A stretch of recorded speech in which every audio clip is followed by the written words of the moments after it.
Michael Bergin has defined the term supermodel. He paraded his hot bod for Valentino, Hugo Boss, and Donna Karan. And eventually, Michael found himself plastered in Times Square.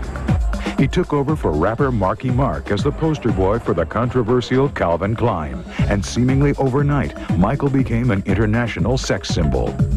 Overwhelming, very overwhelming. It was like one of the best feelings I've ever had in my life. And while his career was on the rise, so was Michael's blood pressure, thanks to a passionate tryst with the future Mrs. John F. Kennedy. It'd be a big scandal if we even talked on the phone, if anyone knew about it.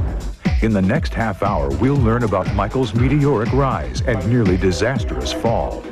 I did it. To the top. Oh my God. We'll hear from Michael's sister, Tina. I think the less clothes he had on, he was more comfortable. And the agent, who to this day remains Michael's closest confidant. Hang with Michael during his sexy and revealing cover shoot. We want the shirt open? Yeah, if you don't mind. Visit the set of Baywatch, where Michael drops his Calvins for more colorful apparel and a new career. He and David Chokichi rival each other for Abs of the Year award. Discover the quirkiness that's kept him sane in an insane business. And join Michael as he struggles to overcome the stereotype of being just a sexy body. I never thought of myself as a piece of meat.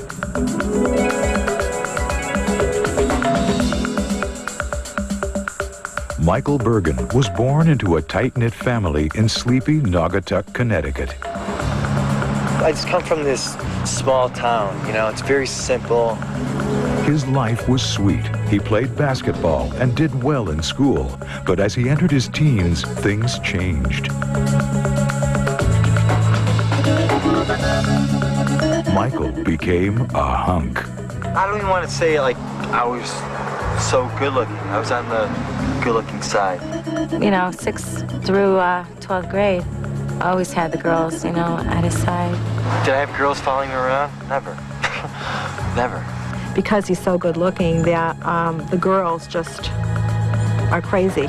Thanks to raging teenage hormones, Michael was suddenly the object of every girl's desire, and he didn't like it. I didn't think good-looking was a good thing.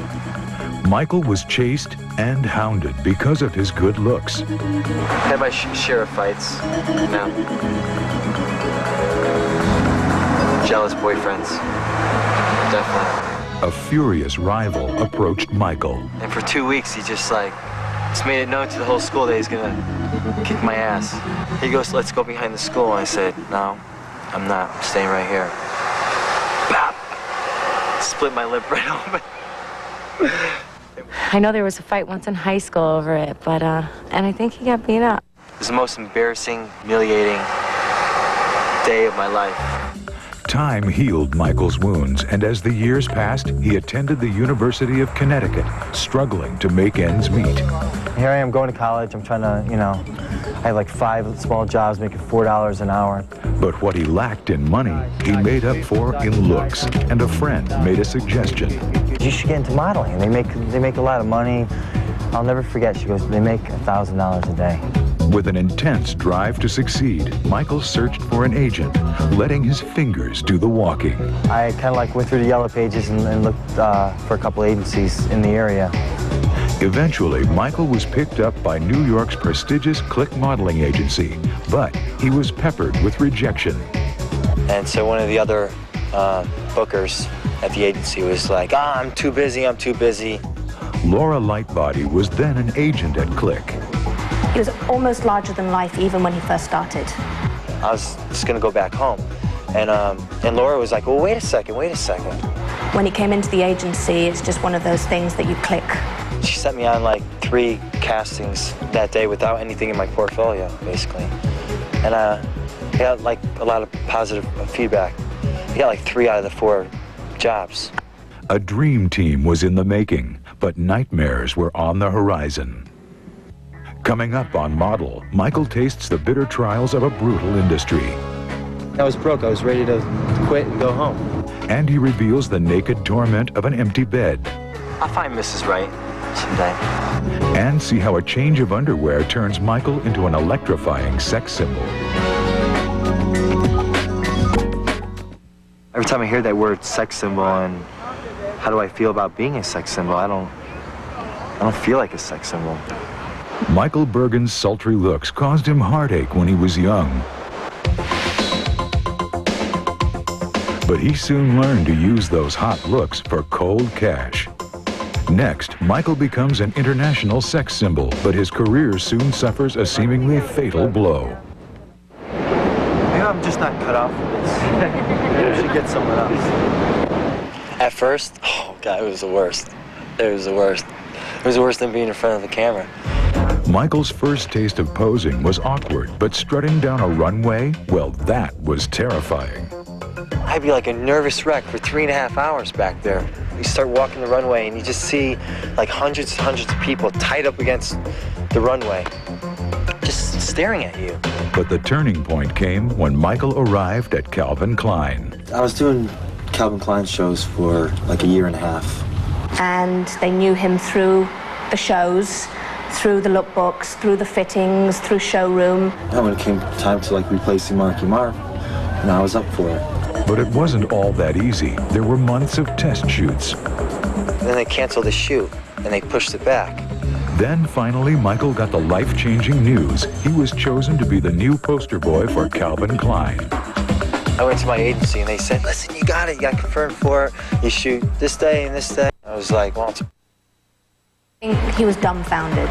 Couldn't believe that he was the one who'd clinched such an incredible and prestigious campaign. Suddenly, Michael found himself on Times Square. oh God, I couldn't believe it. I could not believe it. It was just, I mean, I could see in my head right now, like just standing there in Times Square and looking at it, just how big it was. And I was like, wow, that's me. I was up there in my skivvies all by myself. Overnight, Michael Bergin had become the most visible male sex symbol in the world, at least in terms of square footage. But like a flashback from his adolescence, Michael was a prisoner of his own good looks. He was famous for something he didn't even believe in.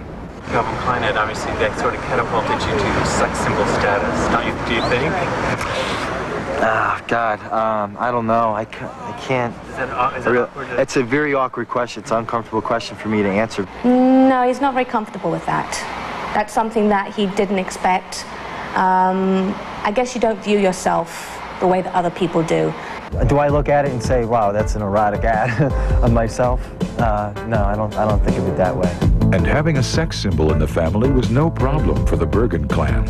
Everybody's really comfortable with it. No one really cared. Oh, it's great. He looks great, you know, and, you know, I mean, but he only has his underwear on, you know. Oh, it was hard to believe. Because we're 6 stories tall or something. I just couldn't believe it. Could not believe it. I was so overwhelmed to see it. Huge. But suddenly something went dreadfully wrong. Michael's notoriety became a liability. What stinks about the modeling business is you never know when the next day you're going to work. Michael's sexy career seemed to come to a halt. He was simply too hot to handle. Well, he was so synonymous. He became so synonymous with Calvin Klein and the underwear and the whole image. So I think that might have scared some people off. Or they just didn't want to compete with that type of image. There were offers, but they had nothing to do with modeling. When a photographer says, oh, you're great, you know, and you'd be great for this campaign, you'd be great for that campaign, I believed him. I believed him. I called my agency, I'm like, listen, what happened to this job? He said I was great for it, and he probably just wanted to sleep with me. The Calvin Klein campaign had transported Michael to erotic heights, but then quickly tossed him into a debilitating period of occupational impotence. Coming up on Model, Michael battles his way back to the top. And is there a romantic inferno brewing with the future Mrs. JFK Jr.? You had to ask that, right? Michael Bergin was a reluctant hunk whose body became America's Most Wanted, but there was a dark side to being Calvin Klein's poster boy du jour. The very next day after the shoot, I became associated with Calvin, that no other client is going to really use me to represent their clothes. Overexposure soon led to an undernourished career. Next, the heroic effort to turn around a floundering livelihood. And the steamy details of Michael's fling with the future Mrs. JFK Jr.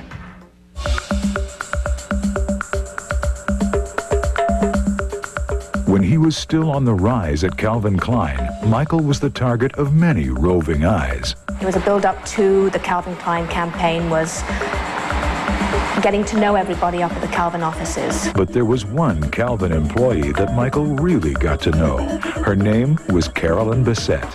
Oh, Kennedy, Carolyn Bessette Kennedy, yeah, I heard of her. The woman who would go on to marry one of the sexiest men alive, John F. Kennedy Jr. Yeah. I was an ex-boyfriend. You know, no big deal. But as the tabloids reported, did Mike's fling with Carolyn make the Prince of Camelot jealous enough to pop the question? No, that's tabloid crap. It's all speculation. I mean, I don't see Carolyn anymore. I don't talk to her. I miss her friendship, but we can't. I mean, it would be a big scandal if we got together. And who could fill Carolyn's shoes? What would it take to get the attention of these hazel eyes? I don't know. I mean, I would have to see it in front of me. You know what I mean? I couldn't say I like blonde hair, blue eyes. I mean, looks in the body and that whole physical thing is important. I'll find Mrs. Right someday. You know, I'm not really looking. I had a girlfriend. I was always involved in a relationship. Always, all my life. After the Calvin Klein fallout and the break from Bessette, Michael didn't simply sit around on his famous fanny. Just kept plugging at it. You know, I didn't give up. I wasn't ready to quit. Time for a workout. Michael was determined to stay fit and stay on top.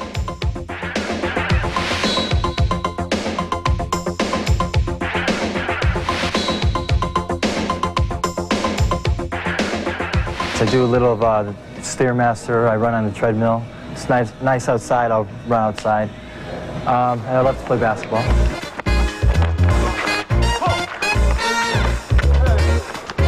Oh, no. Put it in the middle. Who did I burn? You or him? Or both? If I ever saw one. There's the game winner. But perhaps the thing that helped Michael the most in hard times was his unpredictable sense of humor.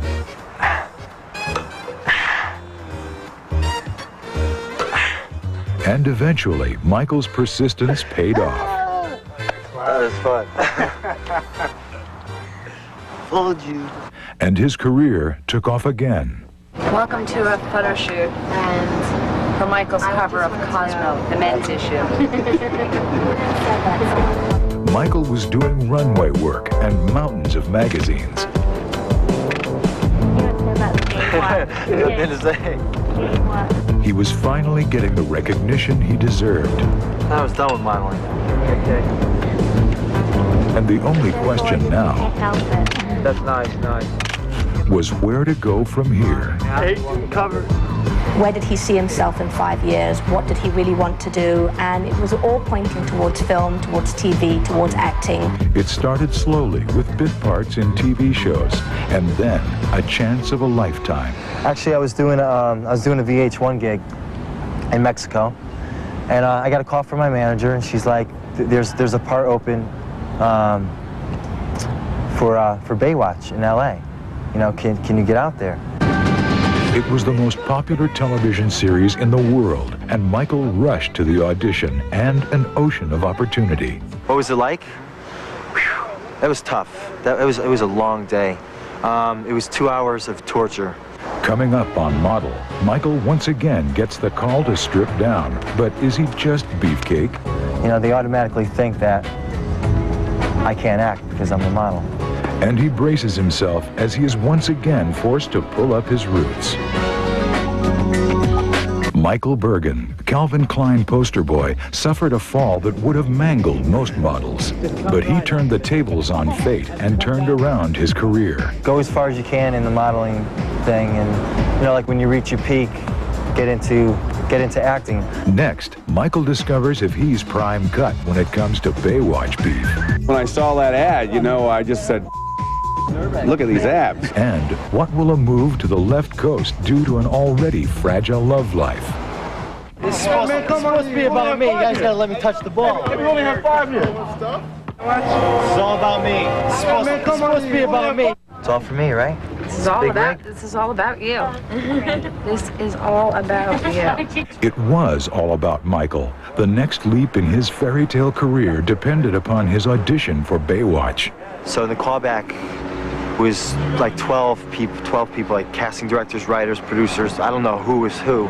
You know, all sitting in one room. So I had to do this audition in front of all of them. After a harrowing flight back to New York, Michael phoned home before even claiming his bags. I'm going through all my messages, and I come to one from my manager, and she goes, "Congratulations, you got the part. You start in June." I was like, I played it over again just to make sure I heard her correctly. He had nabbed the part of Jack Darius, a hunk with a handful of headaches. The first person I called when I got home was my sister Tina. But, you know, I was really excited inside, but I think what came out wrong is I said, "Mike, how'd you get that? Because you can't even act." And he's like, "What do you mean I can't act?" I'm like, "Thanks, Steve." But Michael proved he could act, enough so to win over the show's executive producer and star, David Hasselhoff. We wanted a presence, somebody that could play opposite me. You know, it was becoming, you know, Mitch and the younger generation. Until I see the first episode, and I'm going to have a box of Kleenex tissues next to me because I know I'm going to be teary-eyed. And there were more tears ahead. Oh, God, New York. You miss a lot about New York, actually. And here in the Big Apple, was there an apple of his eye left behind? Yes, no, maybe, I don't know. I'm dating someone, so I am leaving someone behind.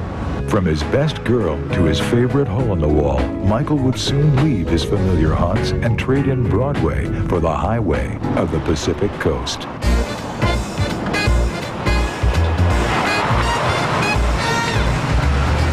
Finally, I'm here. Driving for 4 days.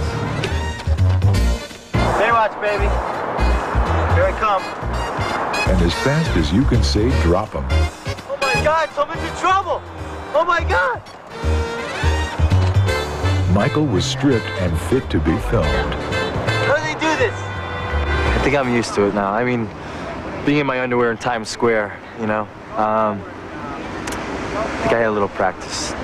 And when it comes to California living, Michael's become a native nearly overnight.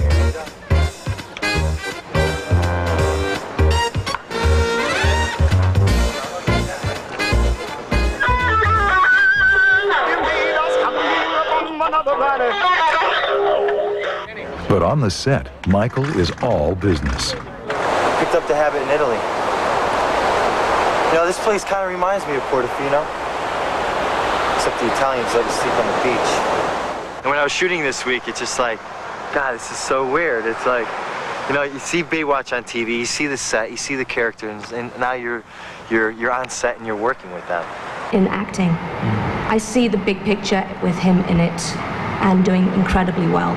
And how does Michael feel about these first days on the Baywatch set? I can't even believe I could concentrate on my work with all these girls walking around. What was your question? I'm sorry. He filled Marky Mark's underwear as the CK poster boy. He maintained his dignity even under the scrutiny of tabloids. And he eventually worked his way onto the steamy beaches of Baywatch. The unpredictably sexy Michael Bergin once again has the whole world watching. I thought I was an actor now. I thought I was an actor. Not yet. Not yet, not yet. And this time, he'll be plastered on television screens all over the world. Go in the water? Go in the water. I'm a lifeguard. I'll save you. Watch it.